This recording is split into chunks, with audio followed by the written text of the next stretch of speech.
ஈஷாய நமக. முருகா சரணம். பாம்பன் சுவாமிகள் அருளிய ஷண்முக கவசம், முருகனின் அருள் கவசம்.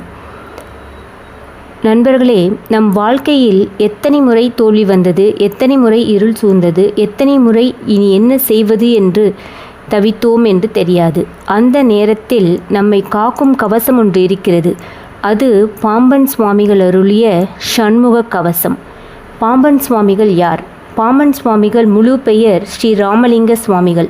19ஆம் நூற்றாண்டில் வாழ்ந்த தமிழகத்தின் மிக சிறந்த முருக பக்தர்களுள் ஒருவர். பாம்பன் தீவில் வாழ்ந்து முருகனின் அருளில் திளைத்து அவரது வாழ்நாள் முழுவதும் முருகனுக்கே அர்ப்பணித்தவர். அவர் இயற்றிய கவிதைகள் வெறும் சொற்கள் அல்ல, அவை முருகனின் அருளால் ஊறிய மந்திர வரிகள். உரைநடையில் எழுதினால் கவிதையாகும், கவிதையில் எழுதினால் மந்திரமாகும். அதுவே பாம்பன் சுவாமிகளின் தனிச்சிறப்பு. ஷண்முக கவசம் என்றால் என்ன? கவசம் என்பது உடலையும் உள்ளத்தையும் காக்கும் ஆன்மீக கேடயம். ஷண்முக கவசத்தில் முருகனை தலை முதல் பாதம் வரை அழைத்து உடலின் ஒவ்வொரு உறுப்பையும் காக்கும்படி வேண்டி அவனது திருவருளை நம்மில் நிறைக்கும்படி பிரார்த்திக்கிறோம். இது வெறும் பாடல் அல்ல, இது ஒவ்வொரு நாளும் நம்மை சுற்றி முருகன் அமைக்கும் ஒளி வளையம். ஷண்முக கவசத்தின் சிறப்புகள். அஷ்ட திக்குகளும் காவல். கவசம் படிக்கும்போது கிழக்கு, மேற்கு, வடக்கு, தெற்கு என 8 திசைகளிலும் முருகனின் வேல் நம்மை காக்கும் என்று சுவாமிகள் கூறுகிறார். எந்த திசையிலிருந்து தீங்கு வந்தாலும் முருகனின் வேல் அதை வெட்டி வீழ்த்தும். 6 திருமுகங்களின் அருள். ஷண்முகன் என்றால் 6 முகங்களை உடையவன். ஒவ்வொரு முகமும் ஒவ்வொரு அருளை வழங்கும். அஞ்சாமை, ஞானம், வீரம், அன்பு, வளம், மோட்சம், இந்த 6ம் சேர்ந்து பக்தனை நிறைவு செய்யும். நோய் நீக்கும் சக்தி.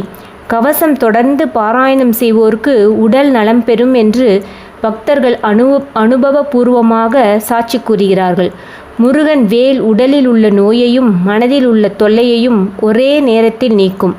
பயம் நீக்கும், தைரியம் பிறக்கும். வாழ்க்கையில் எந்த சவால் வந்தாலும் கவசம் படித்த மனம் அஞ்சாது. ஏனெனில் முருகன் தன் வேலை நம் முன்னால் நிறுத்தி நிற்கிறான். குடும்பத்தை காக்கும். தனி மனிதன் மட்டுமல்ல, கவசம் படிப்பவரின் குடும்பத்தினர் அனைவரையும் முருகன் காப்பாற்றுவார் என்பது பாம்பன் சுவாமிகளின் வாக்கு. எதிரிகளிடம் இருந்து பாதுகாப்பு. தெரிந்தோ தெரியாமலோ நம்மை தீங்கு செய்பவர்களிடமிருந்து கவசம் நம்மை பாதுகாக்கும். கண் திருஷ்டி, பில்லி, சூனியம் எதுவும் கவசம் படித்தவனை தொடாது. எப்போது படிக்க வேண்டும்? காலை சூரிய உதயத்துக்கு முன்பு படிப்பது மிகவும் சிறந்தது. செவ்வாய், வெள்ளிக்கிழமைகளில் படிப்பது விசேஷ பலனை தரும். கந்த சஷ்டி, தைப்பூசம் நாட்களில் படிப்பது அதிவிசேஷம். பாம்பன் சுவாமிகளின் வார்த்தைகளில், வேலனை வேலி நின்றேன் வேலென்னை விடவில்லை, வேலனை வேண்டி நின்றேன் வேலென்னை விடவில்லை, முருகனை நம்பி அழைத்தவனை முருகன் ஒருபோதும் கைவிட மாட்டான், முருகனை நம்பி அழைத்தவனை முருகன் ஒருபோதும் கைவிட மாட்டான். நினைவில் வை. படித்தால் மட்டும் போதாது, நம்பிக்கையோடு படிக்க வேண்டும். நம்பிக்கையோடு படித்தால் முருகன் உன் அருகில் நிற்கிறான். ஷண்முக கவசம் நம் வாழ்க்கையில் ஒரு கேடயம். பாம்பன் சுவாமிகளின் வழிகாட்டி முருகன், நம் காவலன். வேல் முருகன் துணை. சரவண பவ. இந்த பதிவு பயனுள்ளதாக இருந்தால் உங்கள் நண்பர்களுடன் ஷேர் செய்யுங்கள். ஷண்முக கவசம் படித்த அனுபவம் இருந்தால் கமெண்டில் பகிருங்கள். ஓம் முருகா சரணம். நன்றி.